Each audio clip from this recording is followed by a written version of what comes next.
Oh, guess who it is? It's your butt. Hey, butt. Oh, okay, I'll tell him. Your butt says to get rid of that phone you're sitting on and got one of these. It's a BlackBerry that flips closed, so no more butt dialing. Yay! Yay! Oh, really? My butt just hung up on you. Sorry. The new BlackBerry Pearl Flip, the first BlackBerry designed for the rest of us, only from T-Mobile. That was not a commercial. That was part of the program, folks. Stick around. So much media, so little time. Who keeps track of it all? That would be me. This is Bob Andelman, and this is the Mr. Media Interview, brought to you today by 1-800-DIAL-DJs.com. If you need live entertainment for your party, wedding, bar mitzvah, or corporate event in the New York, New Jersey, Philadelphia metro area, check out 1-800-DIAL-DJs.com for a real good time. Okay, before the commercial. Oh, yeah.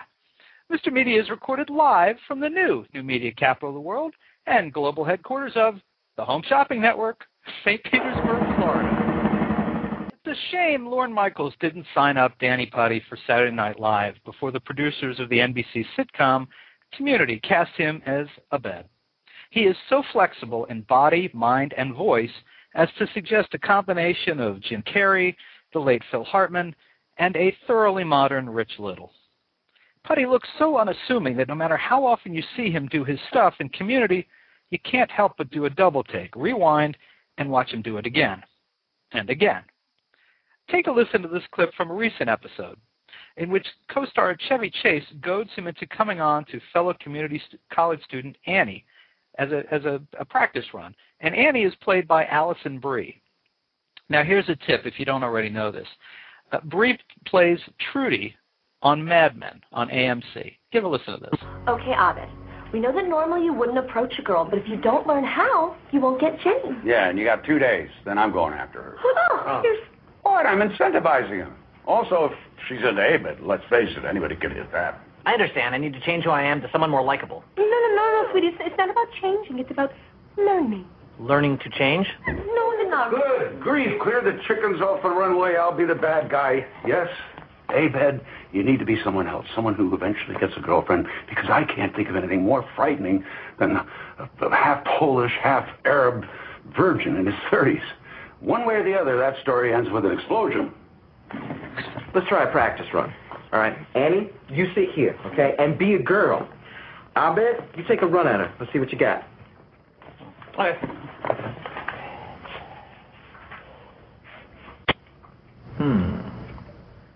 What are you reading? Pride and Prejudice. So you're familiar with 2 sins. How about a third? Oh.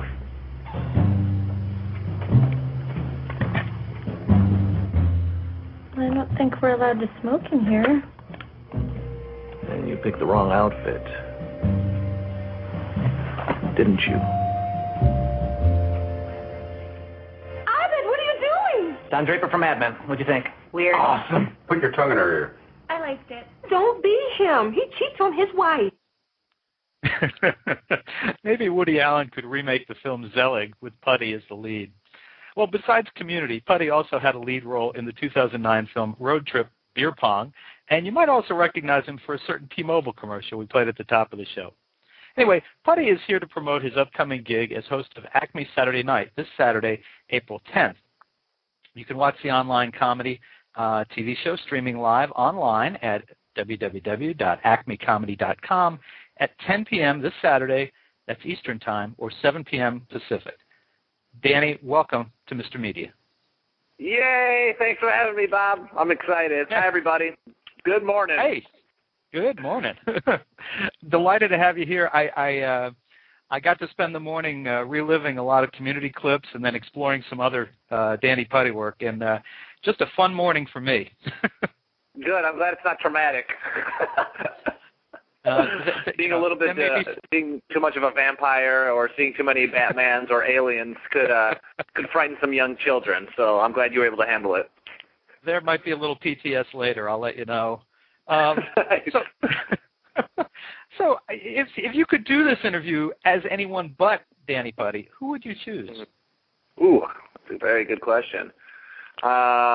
let's see, who am I in the mood for right now? I mean, last night we did a screening of the Halloween episode where I was Batman, so I think that's the one that's freshest on my mind. So I'd be like, hey, how's it going? Good morning. So far, so good. Just drinking some coffee right now. That's it. Getting the day started. Jack Smith. Haven't showered yet. Mr. Media's on the phone. It's a little harder early in the morning. I got to get it going a little bit. Were you doing all these types of characters before the show, or did the show pull these out of you? The show really pulled them out of me. It really started, I think, in the well, I guess if you count the pilot. In the pilot, I do the monologue by Judd Nelson from Breakfast Club. And that wasn't originally written in the pilot. We were doing the scene at one point, and it was written differently. And the writer came up to me, and he was like, and we started talking about it. And we basically decided that it probably would make sense to actually do the monologue instead of talking about Breakfast Club. So we just tried it, and I think it went really well, and it seemed to make sense for the story, especially, and my character. And then they started thinking about it more, and then I remember during the Halloween episode, or actually right before the Halloween episode, the two writers came up to me of the episode, John Pollock and Tim Hobart, and were like, hey, how's your Christian Bale? And I was like, non-existent right now. And I've been a big fan. I'm a huge fan of Batman growing up, so that was, I guess, it benefited because I was already really familiar with it, and especially Christian Bale's performance. And then they told me I needed to work on it for the table read, and I did. I just practiced it all week, or walking around, anywhere in my house, at coffee shops, in my neighborhood, scaring kids, scaring grocery clerks, wherever I could. I just practiced it for a week until I locked it in, and that's kind of been happening more and more ever since the Halloween episode. Is they'll terrify me, and also it's really exciting, but it'll be like, hey, you have 2 days to do Don Draper, to be a vampire, to do an alien, and to be Jeff Winger in an episode. Go! So I try not to lose my mind while I'm practicing in my little corners. And your Jeff Winger was excellent. I mean, I had you. to make a choice. I had to make a choice in which clips to grab, and I went for Don Draper because that was, and it probably maybe doesn't play as well on radio as it does on TV because you need to see the mannerisms. But I love that, and of course the in-joke, of course, with Allison Brie, being on both shows. I thought that was great. That's what I love about the show too, is it's able to kind of balance that, where we're making a joke, and there's kind of the joke on top of the joke, because Allison is on Mad Men. I think that's the extra little funny for people who know that. But the thing about Abed is that the jokes aren't just for the sake of the joke. Abed is doing that because he is, being taught how to woo women in this scenario with all these guys, and the way he thinks it'll work for these guys is, by going into his pop culture reservoir and finding, the smoothest or suavest men, and Don Draper is definitely up there. Oh yeah. Now, how far along was Community before you felt it was really gelling?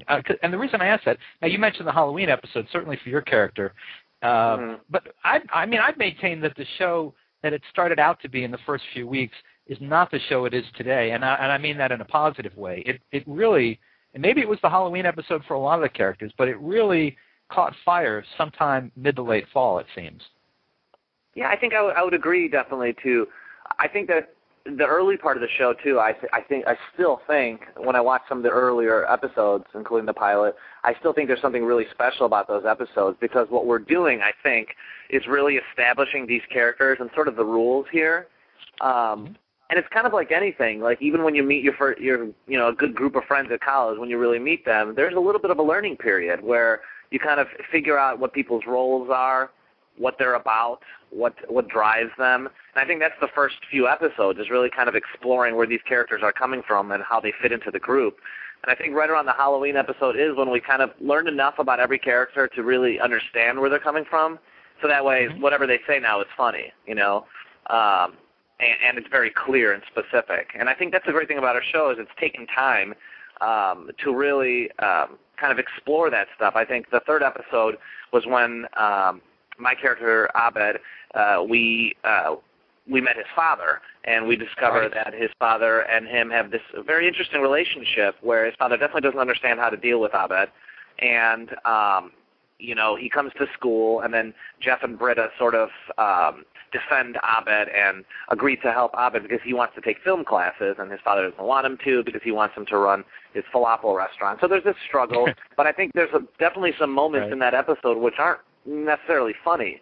They're very, kind of dark, a little darker. And I think that's one of the great things about this show is that there are moments like that sprinkled throughout, including like the end of the pottery episode just a few weeks ago, where they're pretty dark, but they go to places where they're very honest, and I think that helps when our comedy, when it does happen, be really, more organic and really fun, also more of a relief.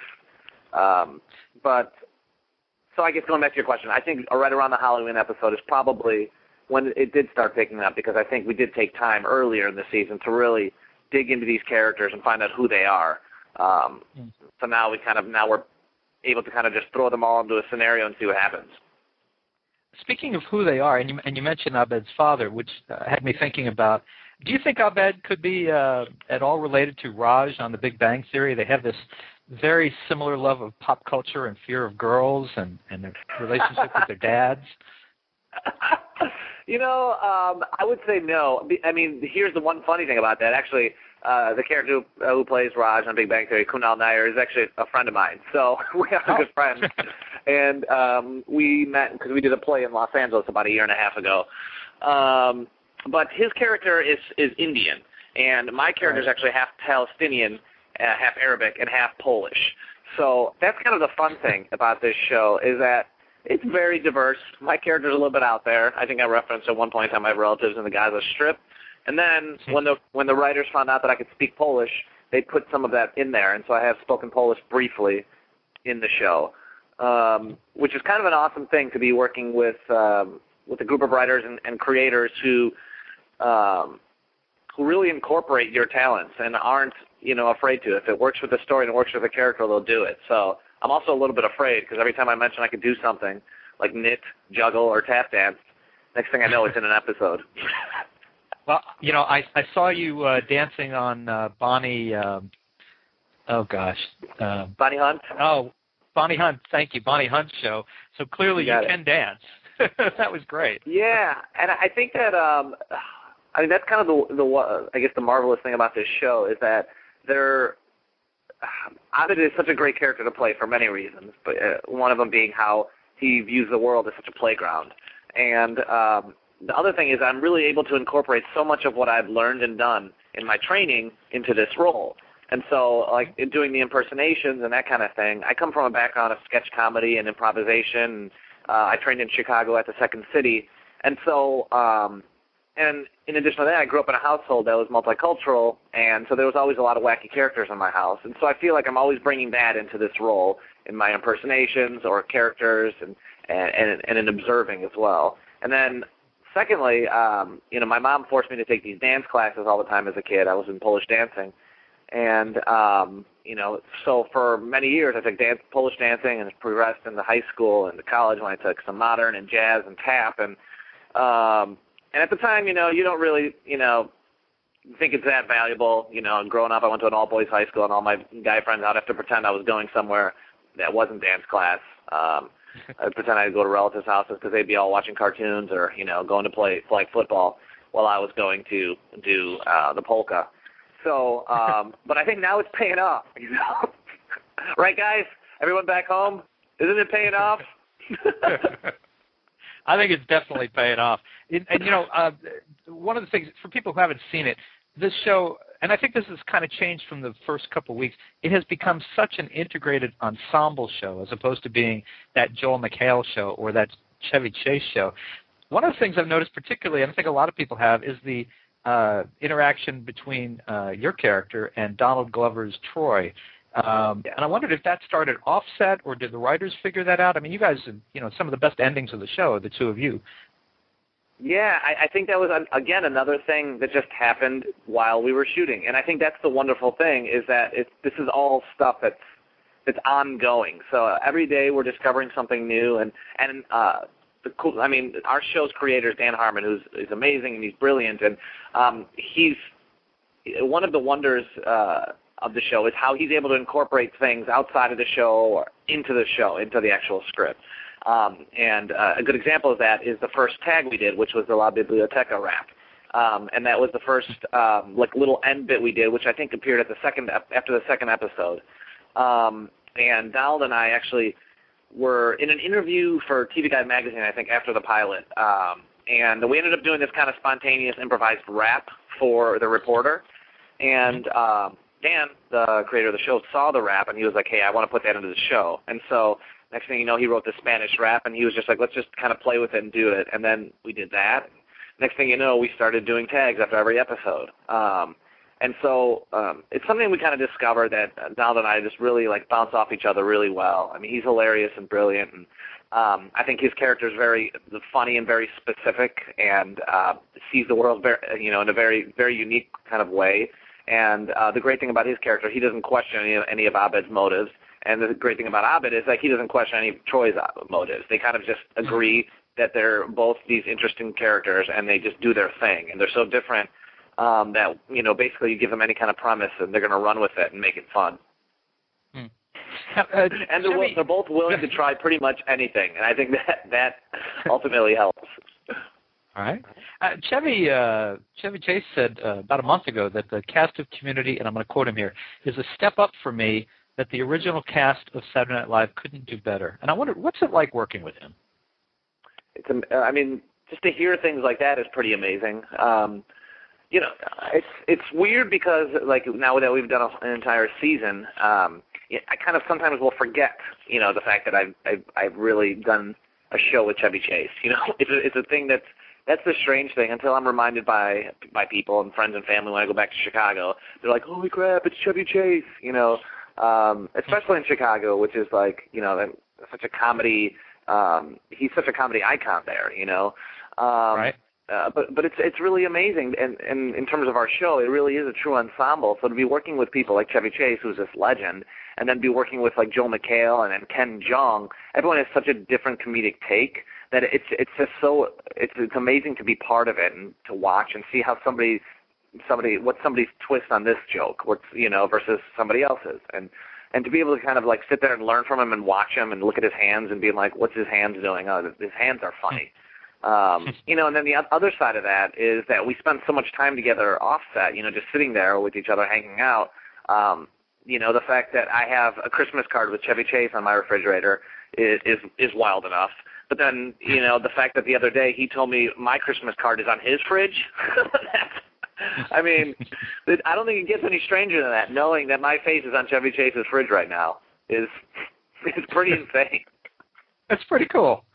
Yeah, it's amazing. Well, I tell you what I'd like to do is I want to play a clip from the 2009 movie Road Trip Beer Pong. I found this hysterical. Cool. And then let's talk about that, and then we'll talk about Acme Comedy this Saturday night, okay? Wonderful. All right, folks, this is Danny Pudi from Road Trip Beer Pong. Ladies and gentlemen, prepare to get your pong on. Want to get hot and sticky? Are you ready? For fantasy? Yes. What are you wearing? I'm wearing a very stylish shirt. Oh. I'm also wearing some pajamas with squares, pink squares. Oh, you caveman. I will take and with a club beat you on the head and bring you to my cave. Yes. Oh. It appears you have had an accident. It's wrong. This is so wrong.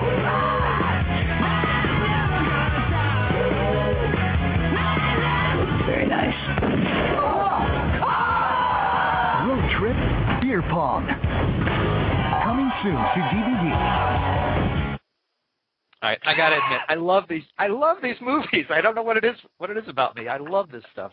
The American That's great, though. It's the little kid in you. It's amazing. It's awesome. It is, and I'm way too old to still enjoy them. But I'm guessing that was. To watch it, it looks like it was a lot of fun. Now, this was before Community, I assume? Yeah, so this was, let's see here, like November, December of 2008. So about a year and a half ago, I would say is when we filmed it. And then it was released last year. It was released during Community, I believe. I think last May, maybe, last June. But that was an amazing experience. We shot that movie, Road Trip Beer Pong, which is the sequel to Road Trip in Atlanta, Georgia. So I got a chance to live in Atlanta for 6 weeks, which was awesome because I've never done that before, to actually be on a location for a shoot. You really get to kind of bond with your cast, and the cast was great and so fun, and it's such a silly movie. So it was just really fun for every day to show up to work and be like, hey, what are we doing today? Okay, we're playing beer pong, and then I have to strip and run out of a convenience store and get shot or pretend shot by a shotgun. Deal. Okay, and it was just like to be able to do that every day was really wild. And I can always say that I've never had an experience like that where I got to play this character who is the son of a dictator named Arash, and who lives on this fictional island called Tandur. And yeah, there's a lot of improvisation in that movie. Like, and actually, the clip that you played, it was a clip between me and it's kind of like it was a phone sex scene between me and this character Sujatmi, who becomes my love interest in the movie. And we meet over the phone, and there was a lot of stuff in that movie where pretty much at the end of every day I was like, man, I wonder if I could tell my mom about this. I would leave set every day being like, I don't think I'm going to tell my mom about this. Wow. And I think when I did tell my mom about the movie, she eventually did see it, and she shot me a text message that said, so, ... I watched beer pong. That's all she said. So I guess the gist of it is that there is some inappropriate humor in there, but it's very in a very fun way. It looks great. I will be renting that movie. Absolutely, that's my kind of movie. And all right, awesome. I think you'll like it. It's a very fun, freeing hour and a half of where kind of the mindless fun humor of like kids on a road trip going to this beer pong tournament, and there's models in it. So models. Well, all right. Let's change gears and let's talk about Acme Saturday Night. Now, have you started working with the writers this week? We just started, yeah. Actually, yesterday we shot 2 videos for the show this Saturday night, and those guys are really funny. I'm very excited. So I've never done anything like this before. I do have a pretty extensive background in sketch comedy from my days in Chicago, and I still perform with a comedy group called Siblings of Doctors. It's me and 2 other comedians who happen to be Indian American and not doctors. And so I've done a lot of sketch comedy and a lot of sketch comedy festivals, but this is the first time like hosting a show like this. And doing a show with people who I've never met before, so it's kind of a scary experience, but really fun walking into a theater and having everyone already write sketches with you in them, and hosting. So it's a new experience for me. I'm very excited. I got to see some of the sketches on Monday night, and then I believe today or tomorrow we'll be getting final drafts of actually what's in the show. So I'm really excited. And then Saturday night at Acme Comedy Theater, we'll be doing it, and it's going to be live online, so you can check it out there. Mm-hmm. And, just think about how far you've come in 12 months. 12 months ago, you probably wouldn't even dream that you'd be asked to do this. And here you are. You're headlining the show Saturday night. What kind of skits? Can you give us a little preview about some of the topicality of the skits? Absolutely. Let's see here. So I really like kind of a lot of absurd humor, and so there definitely will be some teddy bears in the show. Okay. I think there'll be some teddy bears. There'll be some stuffed animals. What else will be in the show? There'll be some period pieces. I think one of the things that I do like to do is a lot of different voices and characters, things like that you would see in Community. Playing these kind of these characters, and one of them probably will be a piece. Maybe in medieval England. I believe that should make it into the show. Besides that, I'm trying to think what else will be in there. I do like to sing, and so I think we're going to be trying to tap into some of my Polish dancing and Polish singing background. So you'll probably see a little bit of that. So some singing, some British accents possibly, some teddy bears, something for everyone. It does cover the landscape, doesn't it? I think it really does. Will there be any Community references, or is it too soon for that in terms of pop culture? I don't know. I know that Joe McHale actually performed at Acme Comedy Theater in the past, so there might be something about that. And I think probably in the opening, which is going to be fun because the opening monologue is structured just like, kind of Saturday Night Live. So there will be an opening monologue where I talk a little bit, and there might be a joke or two about Community in there, and I'm completely fine with that because if it wasn't for Community, I don't think I would be doing this show. So, and I think that's primarily where people are going to know me from, unless they've seen the butt dialing commercial. Or if they've seen my Wisconsin lottery commercial from 4 years ago. Oh, I wish I'd known about that one. I didn't trip on that one. Sorry. I try to keep that one a sleeper. That's a secret. Oh, people will be looking for it now. Well, folks, listen, Community starring Joe McHale, Chevy Chase, and Danny Pudi airs every Thursday night at 8 p.m. on NBC, and you can catch episodes you miss at Hulu.com or NBC.com. And Danny, do you want to give out, you have a Twitter account, I believe. Do you want people to know where that is? Absolutely. You can follow me at Danny Pudi, DANNYPUDI, and I'm on Twitter. Come find me, and I'll tell you about what's going on in my life. That'd be great. Danny, it was so much fun to have you on today. Yvette's been on with me, Allison's been on, Donald's been on, and I'm just collecting the whole set. So there you go. Thank you. Checking everybody off the list. I really appreciate it. This was a blast. It was a lot of fun. My pleasure. Come back anytime, and we'll look forward to seeing you in season 2. Word. I'll see everybody out there. Road trip beer pong. Tandoori time. Thanks, Danny. All right. Have a great one. You too. Bye-bye. Bye. And, folks, for more interviews with your favorite NBC stars, you can surf over to our main website, www.mrmedia.com. That's where you can listen to my earlier conversations with Allison Brie, Yvette Nicole Brown, and Donald Glover, all of Community, as well as the stars of Chuck, Parks and Recreation, The Office, 30 Rock, and many more. And please take advantage of this great offer for Mr. Media radio listeners. Go to www.audiblepodcast.com/mrmedia to get a free audiobook download of your choice when you sign up today. Again, that's www.audiblepodcast.com/mrmedia for your free audiobook.